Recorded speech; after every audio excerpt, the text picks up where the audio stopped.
இது வரைக்கும் என்னோட சேனலை சப்ஸ்கிரைப் பண்ணாதவங்க ரெட் கலர் சப்ஸ்கிரைப் பட்டனை ப்ரெஸ் பண்ணிக்கோங்க. பக்கத்தில் இருக்கிற பெல் பட்டனை ப்ரெஸ் பண்ணிட்டீங்கன்னா அடுத்தடுத்து போகிற வீடியோஸ்லாம் உங்களுக்கு நோட்டிஃபிகேஷனில் வந்துடும். வணக்கம், நான் உங்கள் கீதா வெங்கடேசன். இன்றைக்கி நான் துக்குடி பண்ண போகிறேன். துக்குடி அப்படின்னோடனே ஏதோ புது டிஷ்ஷாக இருக்குதுன்னு நினச்சிட்டு இருக்கேன்ல, அதை நம்ம பண்ணி பார்க்க போகிறோம். அதுக்கு என்ன தேவைங்கிறத போய் பார்க்கலாம். மைதா, மிளகாய் பொடி, உப்பு, பெருங்காயம், எண்ணெய். முதல்ல கொஞ்சமாக தண்ணி விட்டுக்கலாம்.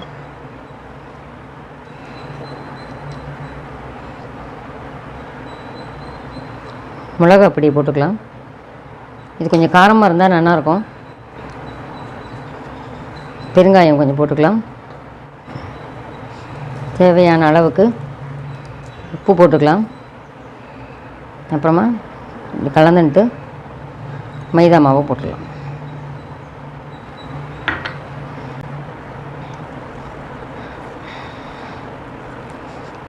நல்லா பூரி மாவு, சப்பாத்தி மாவெல்லாம் பிசைவோம் இல்லையா, பூரி மாவு அளவுக்கு கெட்டியாகவும் இருக்கணும். அதை விட கொஞ்சம் கெட்டியாக இருந்தாலும் நல்லாயிருக்கும். சப்பாத்தி அளவுக்கு இலகினதாக இருக்கக்கூடாது. இதை நல்லா ஒரு 5 நிமிஷம் 10 நிமிஷம் வச்சுட்டோன்னா நல்லா ஊறின்னு இருக்கும். அந்த காரமெல்லாம் நல்லா உள்ளே இறங்கியிருக்கும். அப்புறமா இதை சப்பாத்தி மாதிரி பெருசாக இடணும். அதுக்கு நம்ம ஒரு 5 நிமிஷம் வெயிட் பண்ணணும். இப்போது நம்மளுக்கு இதை எவ்வளோ மெல்லிசாக இட முடியுமோ அவ்வளோ மெல்லிசாக இட்டால் தான் ரொம்ப நல்லாயிருக்கும்.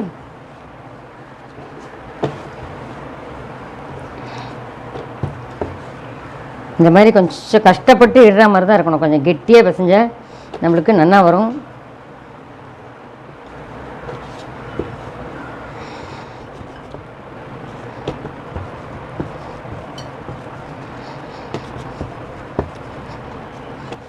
இப்போ இதை ஒரு கத்தி வச்சு கட் பண்ணிக்கலாம். சின்ன சின்னதாக டைமண்ட் சைஸ்லேயே அப்படியே கட் பண்ணிக்கிட்டாக்கா நம்மளுக்கு நல்லாயிருக்கும் பார்க்குறதுக்கு.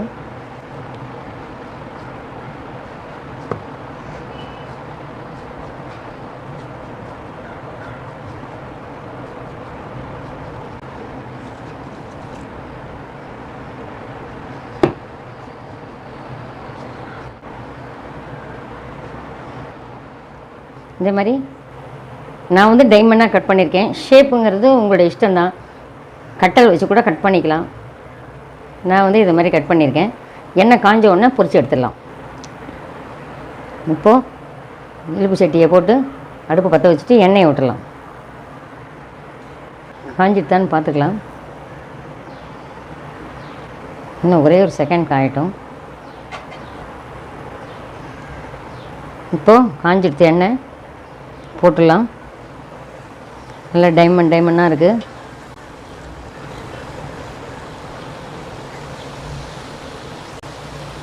நம்மளுக்கு எவ்வளோ முடியுமோ அதில் அவ்வளோ போட்டுக்கலாம்.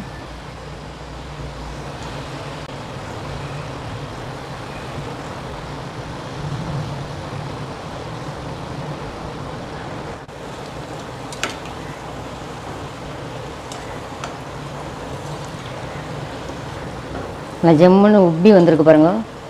மைதா மாவு பிடிக்காதவா கோதுமை மாவில் கூட பண்ணி சாப்பிட்டுக்கலாம். இந்த மைதா மாவில் பண்ணும்போது அது ஒரு டேஸ்ட்டு தான். நம்ம என்றைக்கோ ஒரு நாள் சாப்பிட்றதுக்கு தாராளமாக பண்ணி சாப்பிட்லாம்.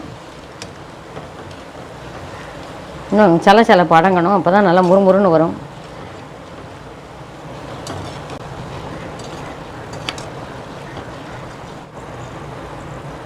இங்கே கொஞ்சம் சத்தம் இருக்குது. சத்தம் அடங்கிடுச்சுன்னா நம்ம எடுத்துடலாம். நல்லா கோல்டன் கலரில் எடுத்தோன்னா சூப்பராக இருக்கும். ஸ்கூல்லேருந்து வர குழந்தைகளுக்காக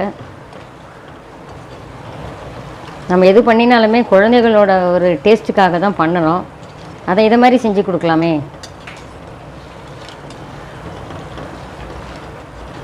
ரெடி ஆகிடுது. இப்போ இதை எடுத்துடலாம். இந்த மாதிரி கலர் தான், நல்லா கோல்டன் கலராக இருக்கணும். கருப்பாகக்கூடாது, வெள்ளையாகவும் இருக்கக்கூடாது, நமுத்து போயிடும். இப்போ இதை எடுத்துடுறேன்.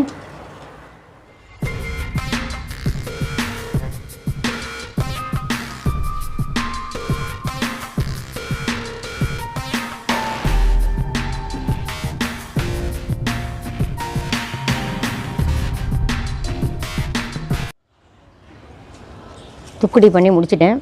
இப்போ நான் அதை சாப்பிட்டு பார்க்குறேன். எப்படி இருக்குன்னு பாருங்களேன். முறுமுறுன்னு இருக்கு பாருங்கள்.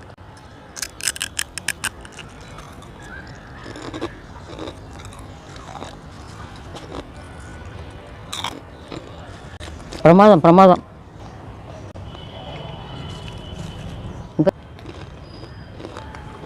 அடடா, பேஷ் பேஷ், ரொம்ப நல்லா இருக்கே. சவுண்டு பாருங்கள், பக்கத்து தெரு வரைக்கும் கேட்குறது பாருங்கள்.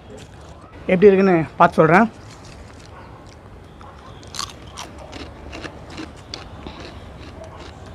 எப்படி இருக்கு மணி? வண்டர்ஃபுல், செம்ம டேஸ்ட்.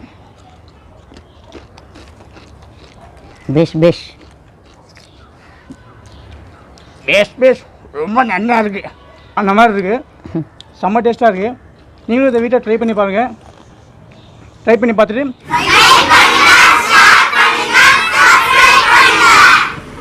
தேங்க்யூ.